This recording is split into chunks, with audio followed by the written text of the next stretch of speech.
భారీ వర్షాల కారణంగా నష్టపోయిన రైతులు వరద బాధితులు ఆధారపడవద్దని సర్వే అనంతరం నష్టపరిహారం అందిస్తామని మంత్రి జూపల్లి కృష్ణారావు భరోసా ఇచ్చారు. ఆదిలాబాద్ జిల్లా కలెక్టర్ రాజర్ షిషా, ఎమ్మెల్యేలు పాయల్ శంకర్, అనిల్ జాదవ్, వెద్మా బుజ్జా పటేల్తో కలిసి మంత్రి సమీక్ష సమావేశం నిర్వహించారు. అనంతరం జిల్లా కేంద్రంలో భారీ వర్షాలు వరదల కారణంగా ప్రభావిత ప్రదేశాలను మంత్రి పరిశీలించారు.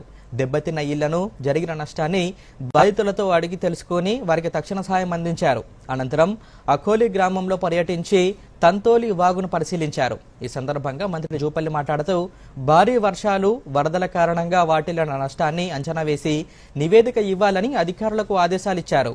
ప్రత్యామ్నాయ చర్యల్లో భాగంగా వెంటనే సహాయక చర్యలు చేపట్టామని, యుద్ధ ప్రాతిపదికన చెరువులు, కుంటలు, కాల్వలకు మరమ్మతులు, దెబ్బతిన్న రోడ్లకు తక్షణమే మరమ్మతులు చేయాలని ఆదేశించామన్నారు.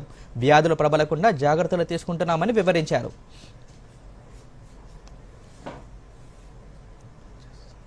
అక్కడక్కడ చెరువులు, కుంటలకు, కాలువలకు గడ్డుపడి తెగిపోయినాయి.